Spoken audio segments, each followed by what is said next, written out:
माने समस्ते अवगत अच्छा बर्तमान सारा राज्य रे किभली भाव चाषी माने सार हंतसंत होउछन। राज्य रे सारर उत्कट अभाव रही एवं सार पाइबा पई किभली भाव मार्केट रे कला बजारी चली।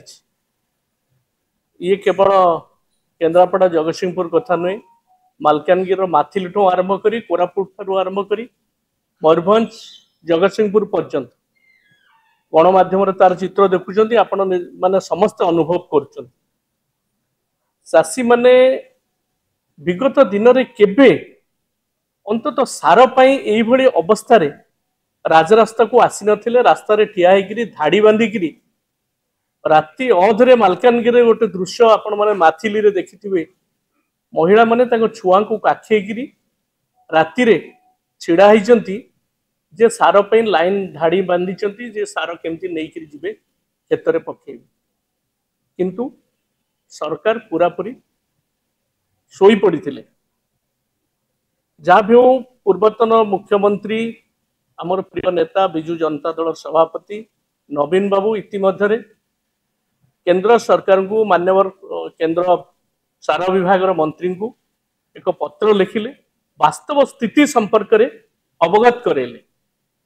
से चिठी रे आपण माने समस्त जानिचंती जे सारर अभाव पूरण करिबा पाई तालचेर सार कारखाना काहेकि कार्यक्षम होउनी एवं जेतिकी सार आसुची लोकों पाखरे पहुंचुनी, मुनाफांग पाखरे पहुंचुची, सारर कला बजारी होउची।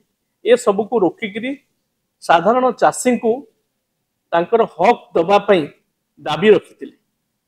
विलंबर हो पछे सरकारंकर निद भांगिला भली आम दृष्टिगोचर है। माननीय मुख्यमंत्री निजे ए संपर्क में रिव्यू कर मोर किंतु रिव्यू पर आपण माने आज संवादपत्र में बाहरी आपण माने समस्त जानी गोटे प्रश्न सार ए ऋतु रे यूरिया सार चाषी पाखक जाइछि ना आउ का पाखक जाइछि।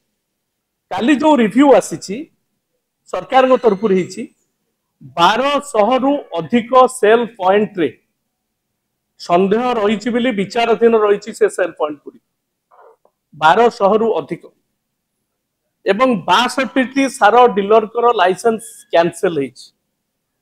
30टा दुकान को बंद कर दिया है। तेणु ये पाखापाखी सरकार एडमिट करिथिबा पॉइंट गुड़ी प्राय 1300-1400 हम। ये 1400 पॉइंट रे जदि दुर्नीतिग्रस्त थिले, मुनाफकारी थिले एवं ठिकणा भाव में सार जाइनी बिली सरकार अनुभव करचंती। एमानक जरिया रे जो सार दियाहला ये चाषी पाखरे पहुंचला ना कुआडे जाइछि, केते टंका रे बिक्री हेछि। आम पाखरे खबर, आपण पाखरे खबर, संवादपत्र में बाहरी। आपण माने जानिथिबे जे 45 केजी सार बैग रे दाम 267 किंतु मार्केट रे 600-800 दरकार पड़े 1000 टंका पुणी राति रे अधरे बिक्री हेछि। ये गणमाध्यम रे सब चैनल रे मध्य प्रकाश पाई। तेणु एतिकी होउची या भितरे जो लूज पॉइंट एतिकी को सरकार एडमिट करछन। आउरी केते कोन थिबो जो अवस्था चारियाडे जो चाउटिक सिचुएशन हेछि ताको आपण माने अनुभव करछु। एति पई दायी किए सरकारी कळ दायी। किंतु सबुठु बड़ कथाटा होछि याकू सजाड़िबा परिवर्ते मान्यवर विभागीय मंत्री समवाय मंत्री तांकर देले जे पर्याप्त सार रही, किसी सारर अभाव नहीं, कोठी किसी असुविधा नहीं।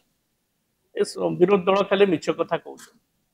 ये अवस्था जिते लोके सार पाइबा डहल विकल होउछन से समय मान्यवर मंत्री ये कथा एवं मान्यवर कृषि मंत्री जे डेप्टी सीएम अच्छा प्रति आम यथेष सम्मान रही। सी सार तत्व शुणेले आपण मानू समस्त चाषी मान भाई मोर मन पड़ जाऊँगी जदि जड़े किसी लोक अनाहार रे पड़ी खाद्य चित्कार कर एकादशी व्रतर कथा कहीकि जे उपास रहिले देह सुस्थ रहिबो ठीक से भाव में है। चाषी भाई मानकर जो कष्ट से कष्ट रे चून मारिबा भली पट्टा घारे चून मारिबा भली व्यवस्था सरकार कले।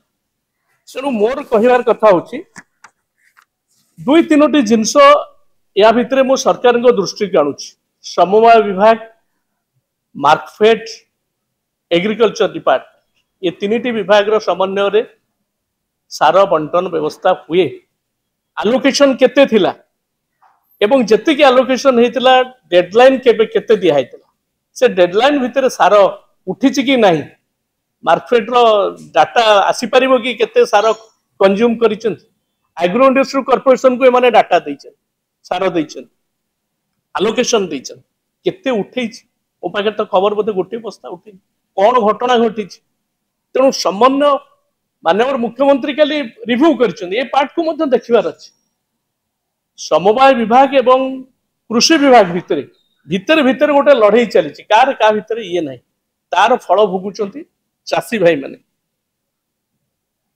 दल सभापति बीजेपी दलर बीजेपी सरकार चली मनमोहन सामल मध्य कहते पर्याप्त सार अच्छे गला 11 वर्ष धरी सारा भारत वर्ष रे सारर अभाव आउ नाही सारर अभाव नहीं लोके कौन चाषी कौन रास्ता रे भल लगुच छिड़ा होगी हाहाकार करने एवं दुर्नीति नहीं बोली से स्पष्ट भाव में कहते जदि दुर्नीति नहीं ये 1232 डीलर सस्पेंड ये सब आसला कौट खाली सस्पेंड करदेल एमान को जो बड़ पंडा माने सुरक्षा देइचंती बाबद रे कौन पदक्षेप निया जाउछि तेणु मोर कहबार कथा होछि डबल इंजन सरकार पूरा ट्रैक बाहर चली बेड ट्रैक हो जाए दयाकोरी ओडिशार चाषी भाई मानक पई ट्रैक को फेरंतु एवं ये सार समस्या को युद्धकालीन भितर दिने 2 दिन भितर यार समाधान करंतु नहले बिजु जनता दल सबुदिन चाषी भाई मानक सहित रही आज रही निश्चित भाव में जदि ट्रैक को फेरिकी ये सार समस्यार तुरंत समाधान न करते आम जो परिस्थिति है परिस्थिति आम बाध्य हेबु राजरास्ता को आसवाई एवं चाषी सब बिजु जनता दल आंदोलन करिछि आम आंदोलन जारी रखी।